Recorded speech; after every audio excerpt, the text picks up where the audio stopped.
Welcome to the JD Show. And we have amazing Susannah Cole. And for those of you who don't know her, she's done deals worth 45 million pounds. And she's one of the most inspiring people that I know of her. I have actually taken education from her myself. There's been times, in fact, the funny thing is, when I started my inner circle, I started after I learned from your last, when you came to one of our events. Yes. And I learned it from you. I said, okay, I'm going to start my inner circle. So the PN inner circle, for those of you who know about this, many of you would know, was started just because I learned this from Susannah. Okay. And like I said, a lot of things. It's done. It's woo. Yeah, and a lot of things that I've learned has come from Susannah, and I can assure you, it's sometimes not about just taking the education, but sometimes observing the person and saying, okay, education is important, but observing is as important. So just observe what Susannah does behind the scene. So welcome, Susannah. It's absolute pleasure to have you here. It's very nice to be here. I'm chatting to you from Barcelona, hence my screen, because this is what I do. I'm 9 minutes from the beach. This is what I do every day, is jump in the sea. But we've known each other for a little while, since you taught me dancing. 3-4 years ago, I think it was the award function. Yeah, I got my whole teaching going on. Bhangra thing, so yes. much fun. Good to have you. Right, Susannah, so tell us, how did you start? Because I think a lot of people, when I speak with, I mean, I did an event about a week ago, and my observation has been that a lot of people sit on this fence of, okay, let me learn, and they keep learning and they keep paying for trainings. And I just feel that, what is it? How did you start? Where did you just say, okay, I've had enough, I need to just move and do this? And what was that triggered it? Maybe it will help some people. I think, I think people either move away from pain or they move towards pleasure. And typically when people are starting in property, they're often moving away from a pain point. So my pain point was I had 2 little children. They were just about slightly older than your 2 are at the moment. And I was looking at my life and saying, I've got these interesting jobs, but if I have this interesting job, I cannot be the parent I want to be. And because I was the sole parent providing for them, I had to have an income coming in from my family. So it was a real kind of tug between, I want to be this present parent, but and also obviously provide for my family, but these corporate jobs, which are quite interesting, just don't fit what I need for my family. And just before we came on air, we were chatting, and I told you my son lives around the corner, and he came in for his lunch, and he's coming in tomorrow for his lunch. And yesterday he was a little bit poorly, so I made him honey and lemon before he went to work and gave him a flask. That is satisfying to me, to be able to be close to my family. Just the freedom, yeah. Yeah, the freedom. So there was the pain point. But I have to confess to everybody watching this thinking, oh no, Jack, that's me. I don't do anything but learn. I spent 18 months learning. Now, at the time, these property events didn't exist. Yep. The online education didn't exist. In fact, property education kind of more or less didn't exist. But what did exist were books. So I read book after book after book, and I wrote the most beautiful, precise, perfect business plan, which was 16 pages long. And all I did was test it forwards, backwards, sideways. It was a piece of perfection, but of course it wasn't real and it wasn't tested.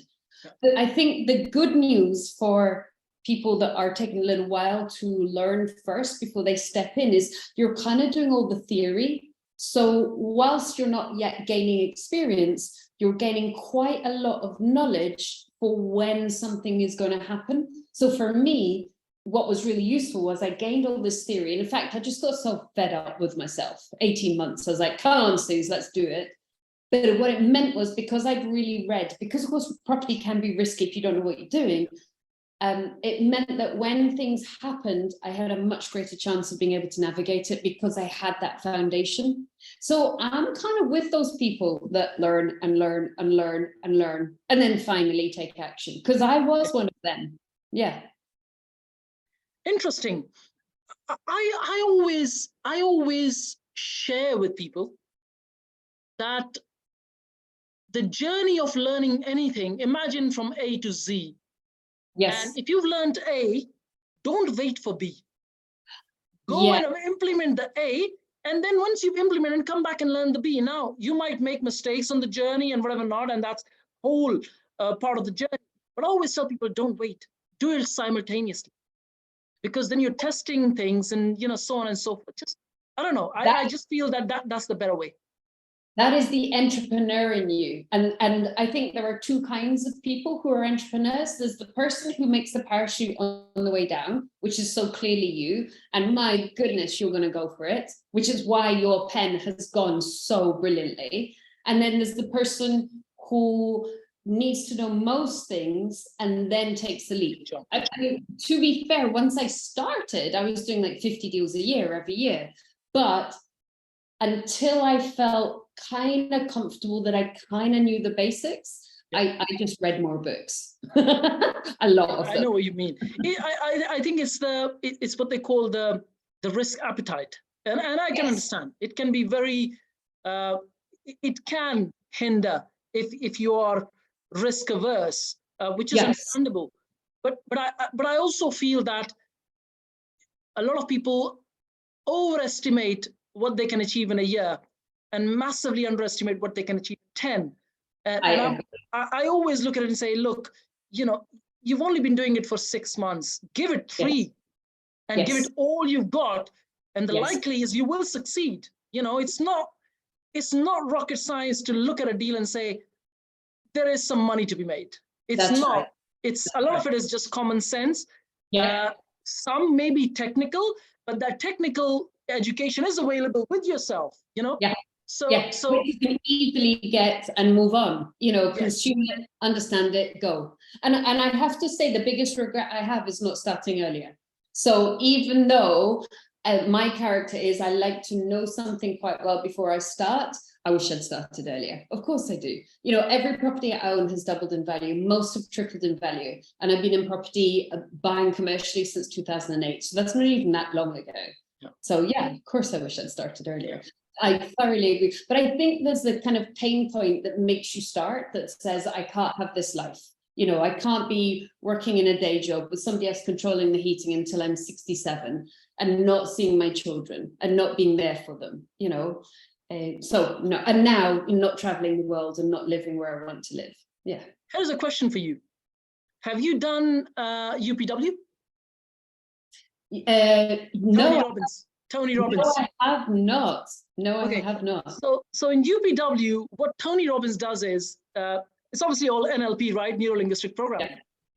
What he does is he goes, if you ever want to reduce pain or increase pleasure, we can actually close our eyes and do that because we have this consciousness where if you want to increase the pain of something, you don't physically have to have the pain increased in your life. You can actually close your eyes and increase that pain to a threshold where it actually makes you move. And likewise, you can actually increase the pleasure by just, it's almost like you're zooming in and zooming out of problems or pleasures or whatever it is, right? So NLP. And not just that, UPW, I would recommend anyone to just go attend UPW to change your life kind of thing, but just really sitting down and maybe listening to a couple of books on NLP, it makes a big difference because that will actually push you towards, it's almost like maybe your pain is at a 2 on a 10, and you can close your eyes and increase that pain within your mind to a level of 8, and then that now pushes you, even though you're not actually in reality at an 8 or 9, you're only at 2, but that may help you push you towards that. As being conscious beings, it's very easy. Don't wait for actually get to an 8 or a 9 on a scale of 10 pain level. In reality, why would you wait for that? And I also your thoughts on that. It's quite interesting to think that I think most people start from a position of pain. I no longer want this. But actually, as we both know, property brings all the stuff we hear about: financial freedom, quite a lot of wealth. And so I think there is a real risk if people's patterns continue to move away from pain. There's a point where maybe a person starts because they're saying this isn't acceptable to me anymore, which is the pain point. But as soon as a person can move the mentality towards what you might call pleasure. So I would like more time with my family. I want to travel. I want to live beside the sea. I want whatever wealth it is. Because what you occasionally see are patterns, particularly in property developers who go for the really big projects, patterns where people overextend and then they fall over.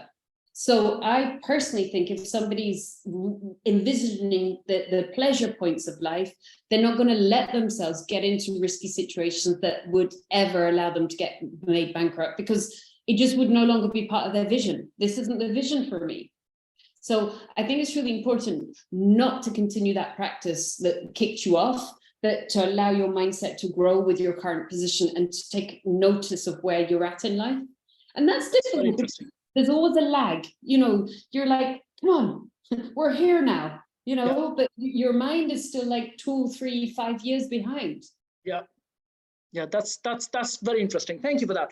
Okay, so let's start with maybe more technical stuff on the property side. So let's say if someone is new, or maybe they've only done maybe 1 or 2 deals, still struggling to understand how to find really profitable deals. And this is something that I always share with people, that look, instead of trying to do 2, 3, 4, 5, 10 deals a year, just slow your journey and look for that one deal that will give you the profits of 5 or 10.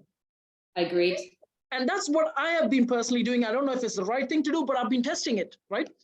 So I look at it and say, okay, I did a deal this year which has made more profits than if I had done maybe 3 or 4 deals, right? And not just that, but I think the amount of effort you put into it doing 4 deals, physical effort is just enormous, right? While you just do 1 deal, it's something I learned a long time ago, back in 2007, 6, 7, where I met someone who was a property consultant, and he said, he actually asked me, he said, how much money do you make in a year? I said, I make X amount of money. And he goes, if you didn't work 6 months, what would you lose? I said, I'd lose that money. He goes, don't do nothing for 6 months. Sit down and do your research. You would only need 1 deal, 1 property deal. And that will not just make you the 6 months money you'll lose. It'll make you manyfold over. Only if you say, I can sit 6 months at home without being impatient and saying, I'm going to look for a deal, and I'll do it proactively, not just sitting around, but actually doing the work, looking for a deal, analyzing multiple deals, but you'd find that deal. The question is, do you have the patience to sit at home for 6 months, not expecting any money, and looking for that deal proactively? That's something that changed my life. That delayed gratification, and that's what you see. Years ago, I used to raise millions of pounds worth of private finance. It's all paid back now, but I would see that if you think about the fundraising triangle, you being lots of smaller amounts down the bottom, some middle amounts, and then the kind of 5 million quid and above at the top. All of the investors that I work with who are at the 5 million quid mark all behaved in that way. So they'd all either sold out, done management sellouts, or sold their companies. Every single one of them sat and did a lot of thinking and only looked for a small number of partnerships or a small number of very large deals. But again, never deals that would allow them to lose their wealth, but they weren't scrapping. And I think there's a really interesting mindset shift going to school. And, I went to school, I went to university, I did an MBA, I'm quite interested in the education business. I don't think school's a bad thing. But going to school teaches you to be rewarded for your hours and the work you put in on a daily basis. But being an entrepreneur teaches you to be rewarded for the deals and the outcome of the process. And of course, you come into being an entrepreneur going, but please reward me for my effort. And it is true, Jack, isn't it? In the early days, you are going to have to put in a shed load of effort, but not forever. So the sooner you can get to this place of reflection and intention of very good quality deals, the better, because we're no longer rewarded for our effort. We're rewarded for the entrepreneurial the value, and and it's very difficult to switch this brain off. But please reward me for my effort. You know, it's difficult to switch. That's right. Yes. Yes. So here's a question for you: how can someone find a deal where instead of making them only maybe 50K, they could maybe now make $250,000, maybe $500,000 from a single deal? How can they find a deal like that? I know it's not that easy and not something we can cover in an interview, but maybe if you were to answer that for like a minute, how would you answer that? So do they have money or do they not have money? Let's say they don't have money. Make it different. Okay, so we're ruling out deal packaging, and I do want to put like a little vote in for deal packaging in the early days. So if we're saying somebody needs to sit on their thumbs for 6 months in order to get this, then what I would 100% say, if they didn't have any savings in order to sit on there, is whack out 3 or 4 deal package deals in the first month. Smaller ones, Smaller ones. So you've got a year's worth of money sat in the bank, so you're chilling. You know that you do not need to work because you charge 5% on deal packaging. So I'm going to cover how do they pay their roof over their head and their food on their table as well. Okay? So at least 4 deals, like, I don't know, say you just whack out a deal at 300 grand that should be 450, 420, 450. Those were the kind of deals I was doing. There's 15 grand per deal. There's 60 grand in the bank. There you go. That's kind of your very basic roof and living. Okay. Do that in the first month. Now we can sit. Okay. Because we know we're not worrying about food. So let me slow you down. Sorry. Let me slow you down. Slow down. Okay. Here is a question for what you just shared, right? You just shared that you can make, and I know you can, but not everyone can. You can go and source 4 deals, make 60 grand a month, right? Yeah. But here is the skill that most people don't have, which is persuasion skills.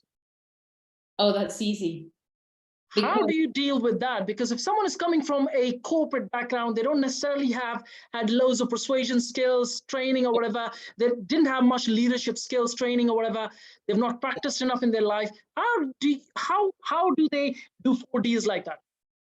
I don't do any persuasion, Jack. So if we're talking about how do I sell them to the investors, I do a 10-page deal report. 45 pieces of research shows the value of the property. So say I get it for 300,000. In my book, it's got to be worth 420 to 450, or I don't touch it. Okay, because I would never sell a deal on if I didn't do myself. So all you do is 20 solds, 20 on the market, and 5 estate agent opinions that you phone up, and you put 45 pieces of research in your 10-page report, which is about the location, the property, the single rent, the HMO rent, the service accommodation rent, and the flip profit. And then you put the condition of the property and the work that you consider it needs to be required and the cash needed. So there's no persuasion, it's just fact, or it's as much factual research as you can. Do you see what I mean? It's almost like, it's not me, Jack. It's my phone. Oh, there you go. Sorry, to my deal. My look, even there. Look, I've got C in my phone. So it's almost like it's a third party. It's the deal report.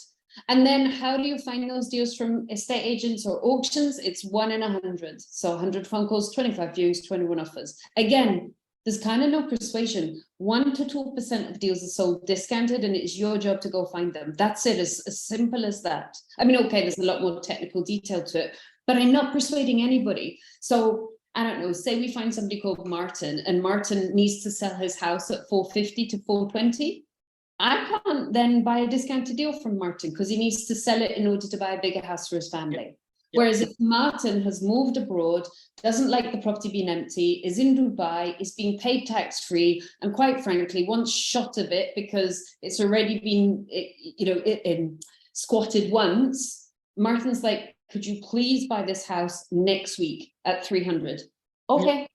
So it's Martin's situation that will allow me to buy the property. I barely persuade. He might say, can you please buy it for 350? And I'd be like, Martin, I really need it around the 300 mark. But, he's not going to say, can you buy it at 420? And I persuade him down to 300. That's just not going to happen. So there is almost no persuasion. It's just fact on the deal report and fact on the actual situation of the vendor. Finding the right situations and matching them. So simple. Now let's get to how do you make £250,000? Well, that has got to be planning game if you're sat there with no money, because your 60 grand is not actually to invest in property, because you're starting with no money. Your 60 grand pays you for your roof, pays for your food on the table, and occasionally takes your partner out for a nice dinner. That's it, kid. Yeah. It's got to be planning game, hasn't it? Where you take an option on a property and then you add value. And you can add value in a number of ways, but typically it's by putting planning permission on a site. So you could either take an option on a property and JV with the owner of the property, and then say in their garden, add value by putting planning for a 3-bedroom house, a 4-bedroom house, or you can take an option and then bring in an investor to joint venture with, or bring in an investor to lend you some money, and that's how you're going to pay for any of the reports you need and any of the architectural that you need. But then I would not build that house out on your very first go. I would sell it with full planning, job done, having taken the option. So there you go, there's £250,000. If your house is going to, job done. Job done. I always share with people, look, it might take you some time to learn planning uplift, but it is the most rewarding for the time invested into it, as well as it's the least effort. Oh my God, it's just a paper exercise. I don't mean job. I'm not belittling it. But yeah, I mean, I have a meeting next week with my planning guy. We're going to be putting about £1 million on my property portfolio, and all I'm going to do is sign some papers. I mean, there's more to it, of course. Yeah, of course, yeah.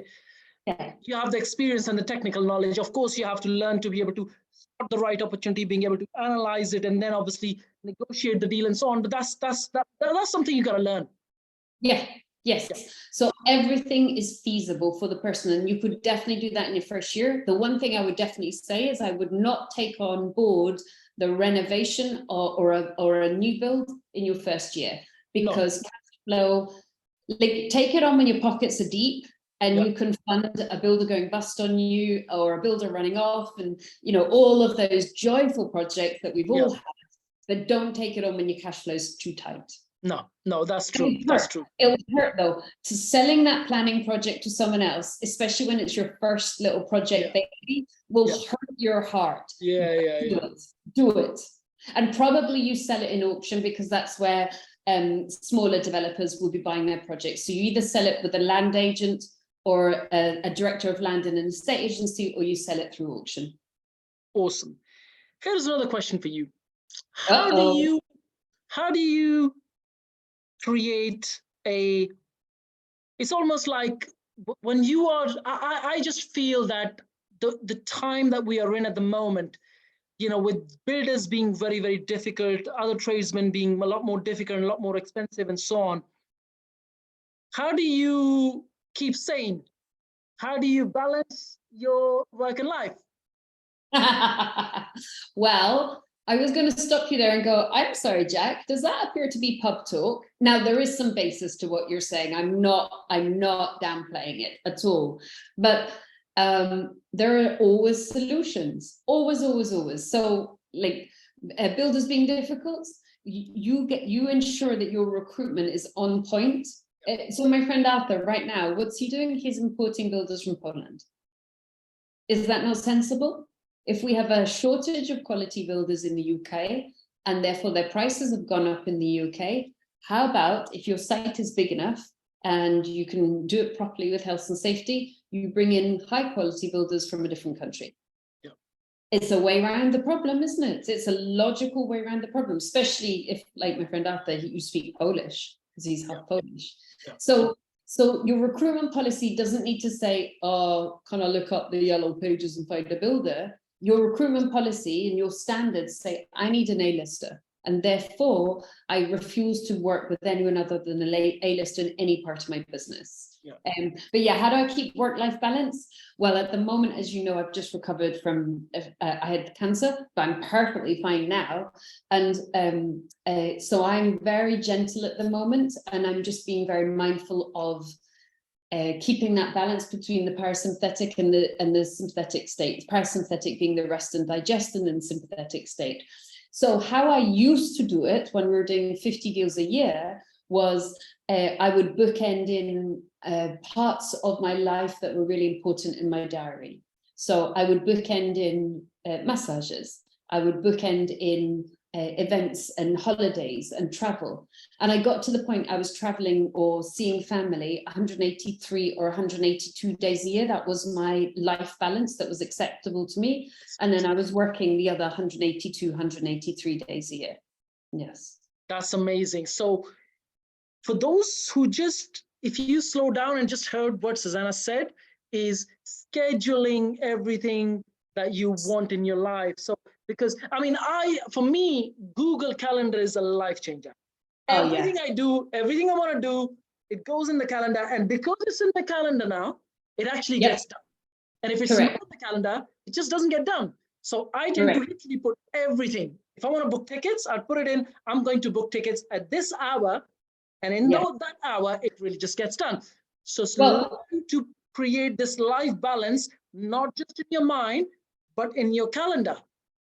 Today, I'm my sister and brother-in-law live in America, and this year they're going to be in California. So I always spend Thanksgiving in America. So this year I'm doing it in California. So I thought, well, I'll fly to Las Vegas first, and I'll see some residencies. And today in my calendar, the tickets for Kylie Minogue are being released. She's doing a residency in Las Vegas, and I just thought that is classic. Why would you not see Kylie Minogue in Las Vegas? And then the minute I get those tickets, now don't laugh because I know it's cheesy. Rod Stewart is doing a residency in now I would not go see a Rod Stewart concert in the UK, but come on, Rod Stewart in Las Vegas, you've got to do that. Like, come on. That's interesting. And so the other thing that I used to do was batch. So when I was raising money, there would be certain days that I was batching to work with investors. There'd be certain days I was assessing our deal flow and looking at deals. There'd be certain days, because I ran a mention program for a long time, and each of those days were colored in different colors. And I did have an assistant managing my diary. And if somebody would phone up, like, I don't know, say it was an investor, and they would phone up and they're like, I want to speak to Susannah tomorrow. It would be, I'm terribly sorry, that's not that slot isn't available. Can I fit you in on, does this suit your diary? But what was happening was all investors were on the same day. So I didn't have to lose focus and think deals, education, investors. No, it was very clear. Batch everything. Absolutely. And Cal Newport, who wrote the book Deep Work, he talks about you can only do deep work for 90 minutes. So sometimes I just sit there and go, right, 90 minutes, go.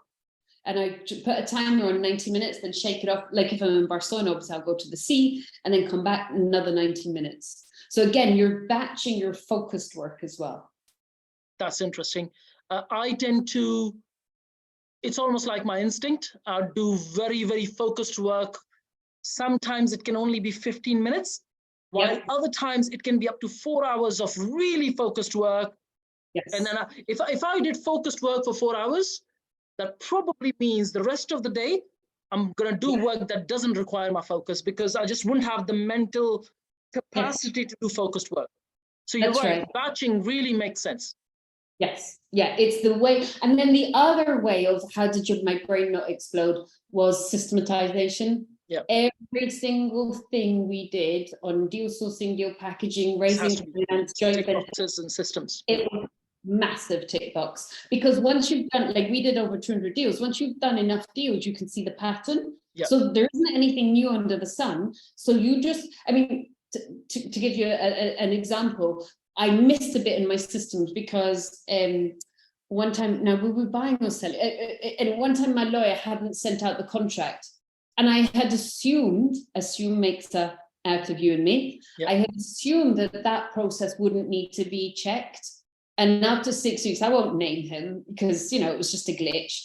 But after 6 weeks, he was like, I'm going to have to fess up. I screwed up, So now, even there, the system says, have you had the lawyer confirm they sent out the contract? Yeah. If you break down into almost what you might term micromanagement, every single process, you kind of can't go wrong. And actually, it leaves your brain and it then goes into the process, and you don't even need to worry about it. Yeah. Like, it's no longer in your brain, so you It's can no just longer in your brain. what It's you're doing. something. Yeah, that's true. That's true. That is true. That's something I do as well. For those who are watching this, everything I do, down to even like confirming an email, Yeah. goes into my diary, and until it's not confirmed, it doesn't go off my schedule. So please, that's super, super easy. In fact, it just, there's no pressure on your mind. You know, it's in your diary, and whenever it is due, that it'll be there. And then all you need to do is either email, pick up the phone, takes no time, but it does get done. And that's what matters the most. I feel that a lot of people want to do things, Yes. but there's a difference between wanting to do it and actually doing it. Makes a big difference. Get it done. That is big. Like, it changes your life when you say it needs to be done, and I will get it done right now. Yes. I just see a lot of people who say, oh, I will do it. That statement does not mean anything. It means it's in future or whatever. Do it now. Yes. You want to look for a deal, go and do it now. You know, you can make anywhere between 10 to 100 calls a day, depending on how your day looks like, right? Make those calls today. After about 1,000 calls, the likely is you're going to be so proficient, so good at it, that you'll start to find the right deals. But unless you don't make those calls, oh, I will do it tomorrow. I'm going to make 5 today. I'll do 6 tomorrow. No, because your brain doesn't even start practicing. Exactly. No. Exactly. Now, I never particularly enjoyed making those initial calls to investors because, you know, we're British, aren't we? So like, hello, would you like to lend me money? Is never a cultural good look for Britain. So I would actually have a jar of Nutella, as a grown-up, and for every single phone call I made, I had a spoonful of Nutella. Now, we're not talking a teaspoon, we're talking a dessert spoon. But I raised millions of pounds because that was my reward. And I just was like, I'm here.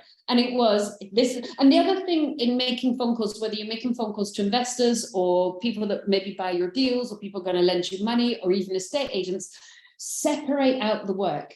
So at one point in your day or your week, be your administrator if you're not yet paying for any kind of team, and create a list, okay? But don't go straight into it. Don't be like, who do I phone? Okay, I phone them. Who do I phone? Okay, I phone them.